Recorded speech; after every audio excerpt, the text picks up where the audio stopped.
31,000 feet over Nebraska, a flight attendant ran the head count twice, then a third time, and came up with the exact same impossible number both times. 142 people on an aircraft with a manifest listing 141 names, and nobody on that plane could explain who the extra passenger actually was. Good evening, I'm Captain Marcus Brooks. After 28 years in the skies, I thought I'd seen every kind of passenger. I was wrong. Tonight, let me tell you what happened on Flight 719 and how a woman who wasn't supposed to be on that aircraft at all ended up being the only reason everyone else on it made it home. This one gets stranger with every scene, so stay with me, and if it grabs you the way it grabbed me, hit subscribe now, because I promise you, the next flight is worth sticking around for, too. Flight 719 departed Denver for Chicago just after 7 that evening. A routine Tuesday route Delta North Air flew 4 times a day without incident. Boarding had gone smoothly, the gate agent scanning passes at a steady pace through a crowded jet bridge. Nothing about the process standing out from any other departure that week. The usual rhythm of rolling suitcases and rushed goodbyes, filling the gate area right up until the doors closed. A woman in a gray blazer, carrying only a slim leather bag, had approached the gate during final boarding, holding up a phone screen toward the agent, Denise Marsh, too quickly for Denise to fully register the details on it before the woman was already moving past her toward the jet bridge.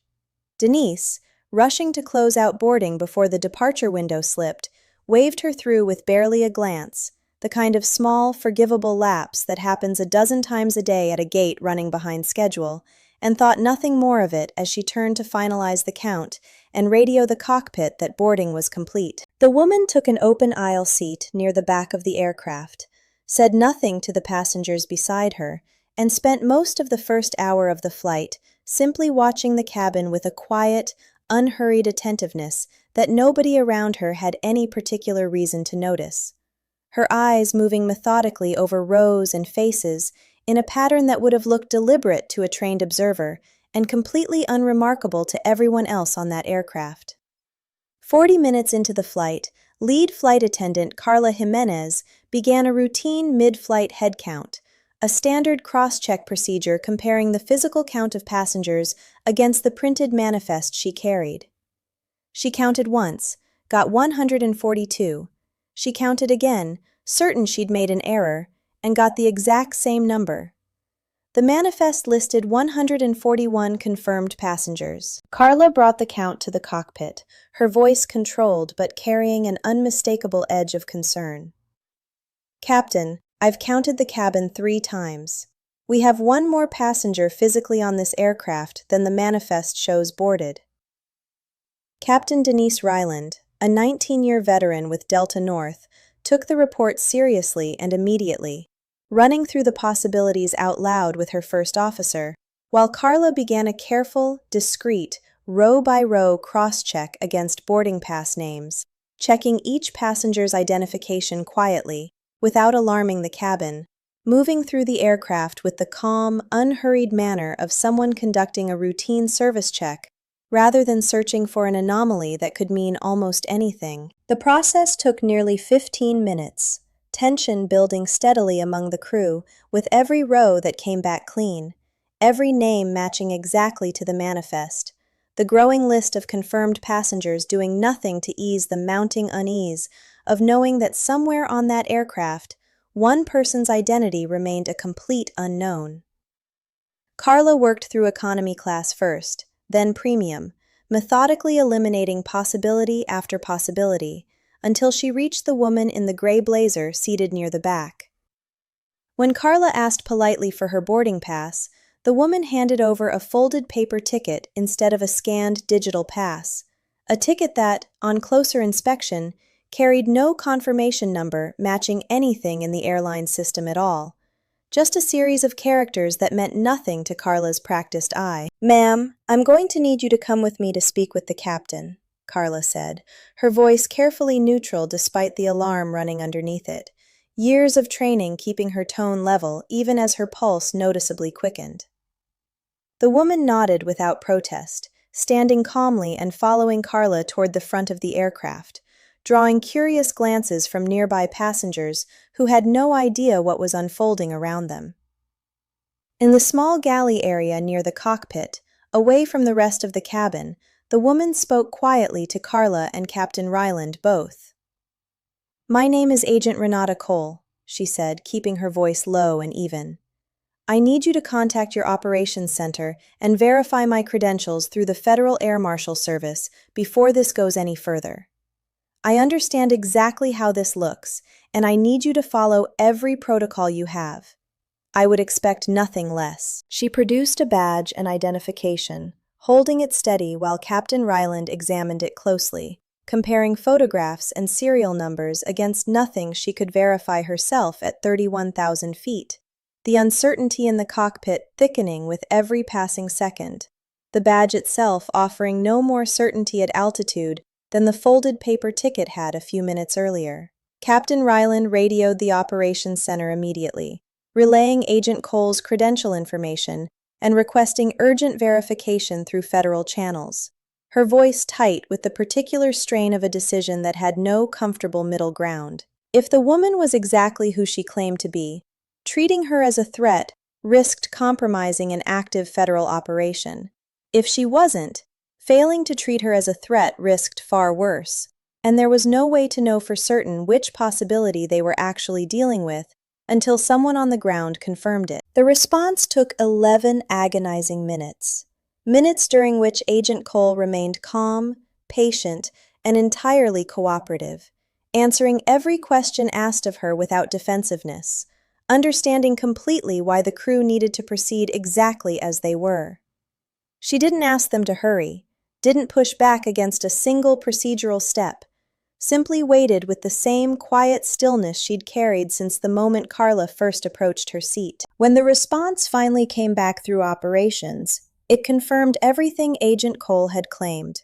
She was, in fact, an active federal air marshal, assigned to Flight 719 less than 2 hours before departure, after a credible threat assessment flagged a specific passenger aboard the aircraft, a key witness scheduled to testify in a federal case the following week.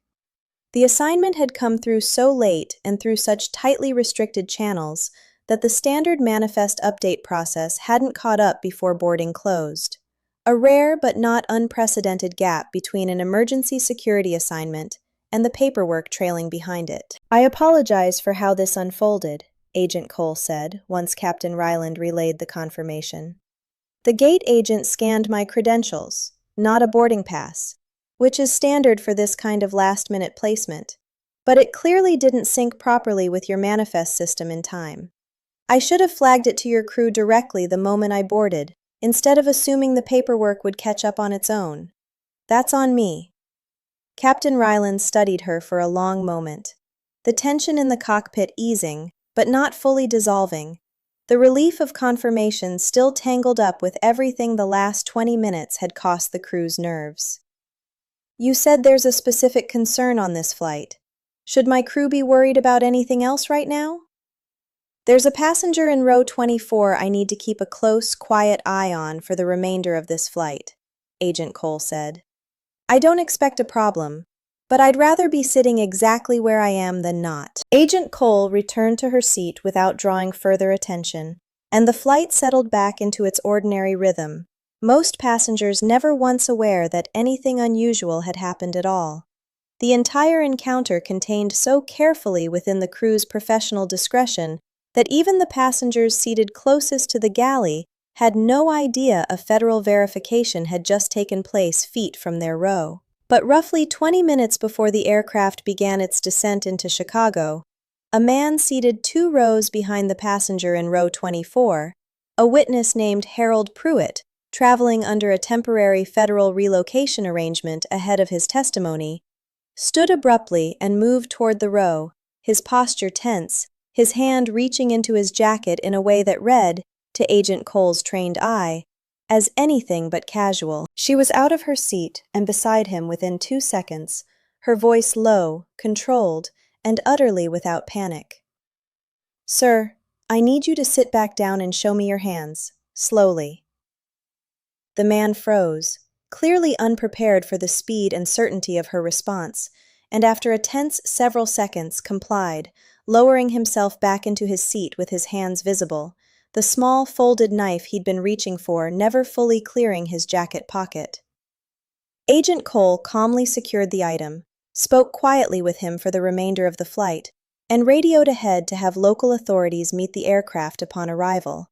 The entire encounter handled with a discretion so complete that most of the surrounding passengers never realized anything had happened beyond a brief, quiet conversation 2 rows over. Harold Pruitt, the witness she'd been assigned to protect, remained entirely unaware for the rest of the flight that the danger sitting 2 rows behind him had ever come as close as it had.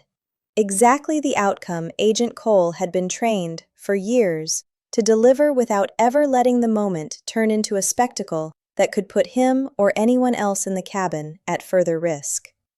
When Flight 719 landed safely in Chicago, local authorities met the aircraft at the gate exactly as arranged, taking the man from row 26 into custody quietly, without incident, while the rest of the passengers deplaned entirely unaware of how close the flight had come to a very different outcome 20 minutes earlier. Captain Ryland found Agent Cole near the jet bridge before she disappeared into the terminal, extending a hand. "I want to apologize again for how tense that got in the cockpit. You handled all of it better than I probably would have in your position. You did exactly what your training told you to do," Agent Cole said. "A mismatched manifest should always get investigated fully, every time, no exceptions. I'd have been more worried if your crew had just shrugged it off." Carla Jimenez, still processing the entire sequence of events, asked the question that had clearly been sitting with her since the headcount first came up wrong. "Were you ever going to tell us who you were, if none of that had happened?" "I would have identified myself quietly to the captain regardless," Agent Cole said. "But your head count caught the gap before I had the chance to, and that's exactly how the system is supposed to work. You did your job. That's the whole point of doing it carefully." Denise Marsh, the gate agent who'd waved her through, later requested a formal review of the credential scanning process at that particular gate, wanting to understand exactly where the sync failure had happened so it wouldn't repeat itself on some future flight where the stakes might land very differently. I spoke with Captain Ryland sometime after that flight, and I asked her what she took away from those tense 15 minutes in the cockpit. She said it wasn't the fear of the unknown passenger, and it wasn't the relief once everything checked out. It was the reminder that procedure exists precisely for the moments when nothing about a situation makes immediate sense, and that following it carefully, without cutting corners just because a stranger seems calm and reasonable, is exactly what keeps 142 people safe instead of 141. She said Agent Cole's own calm, patient cooperation had actually made the process easier, not harder. A reminder that the right person in that seat has nothing to fear from a crew doing its job thoroughly. She told me one more thing before we finished talking. She said the version of that story where Carla just assumed the head count was a mistake and let it go, that version ends very differently for Harold Pruitt 2 rows behind row 24, and that the whole flight owed its safe landing to one flight attendant who counted a cabin 3 times instead of trusting the first number that felt close enough. At 35,000 feet, the manifest tells you who's supposed to be there. It's the people who actually show up and do the hard, quiet work when it counts that tell you who you can really trust. Now here's what I want to know from you. Have you ever had a moment where something felt slightly off, and following the process instead of ignoring your gut turned out to matter more than you expected? Tell me about it in the comments. I read every single one, and some of the best stories on this channel started exactly there. I'm Captain Marcus Brooks. Thanks for flying with me tonight. If this story moved you, hit subscribe, turn on notifications, and I'll see you on the next flight.